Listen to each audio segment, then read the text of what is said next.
Culture is happening this weekend. You wouldn't want to miss that. That's, I think, the longest running festival for the Filipino-American community here in Southern California. Last year, they celebrated 20 years, so this is the 21st year. A lot of headliners. In fact, one of them is Jason Farrell from ABC's Duets, and he's going to be singing for us today on the show. But before that, it's 2 days of festivities, and I know that fil-am is very thankful to volunteers. And the volunteers for this year, and has it been also the case in the other years, the previous years?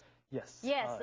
Yeah, they have been headed by people, good Kababayans from SC Pasa, and some of them are representing that group today on the show. Jumer and Adrian, hello and welcome to Kababayan LA. Hello. Hi.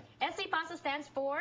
It stands for the Southern California Filipino American Student Alliance. Okay, so it's a what is it essentially? It's like a space. So, for example, we have different Filipino clubs in different universities. For example, I'm from Cal State Fullerton. Gino is from UCR, and so we have clubs there, our Filipino clubs, and so we sort of engage our communities there, and we sort of bring them together in a space we call SC Pasta. This is good. Collaboration over competition, and also this is what we call bayanihan in the Philippines, because you're helping each other, Yes. right? Yes. Why is it important for you guys to do that, to reach out? I mean, Fullerton, Irvine, Riverside, yes. that's far.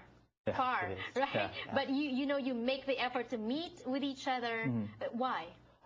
In my opinion, I feel that it's really important for a space like this to exist because it shows that even though we're separated geographically, that as in our culture we can come in together as one community, as Filipino Americans, and to show that we really do care about our culture and preserving our history. Right, and that's not preserving history, it's also connecting to your heritage, right? Because some of you, even though you were born and raised here, you're still Filipino by blood, and that's something that you need to know. And I can't remember what clothing company was that. They were here not too long ago, and they talked about knowing your history is knowing yourself. Yes. And if you don't have your history, you don't have self, right, Adrian? But SC Pasa is heading the volunteer group for FPAC.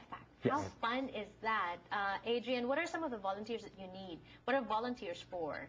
Volunteers, we're spreading them throughout the park. So they're working in pavilions. For example, we have different pavilions such as the youth pavilion.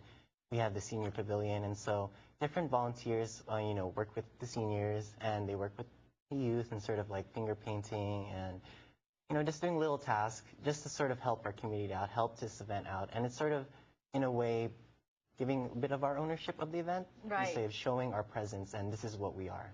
Owning the event, I like that. How many volunteers this year? This year we have 200 volunteers. Yes. A lot. Yes. And as chair and vice chair of SC Pasa, how are you organizing that? This year what we're doing differently, we're zoning off the festivals into 4 different zones. So pretty much the first zone is with all the pavilions, which are what Adrian mentioned earlier, which was the youth pavilion, the senior pavilion, and the pan pavilion. And then we have the vendor zone, which is a marketplace by the sea. And then we have, which also has the generation stage. And then on the other zones, we have the main stage and the food vendors also. Is this your first time, Adrian, to be involved with FPAC? No, this is actually my second year. Second year. We're actually, me and Jumar, we're part of SC Pasta Board, and our role is actually to create the structure for volunteers. So Right. it's been, a bit stressful these last couple of days. When you talk to your peers, why are they volunteering? Why are they volunteering?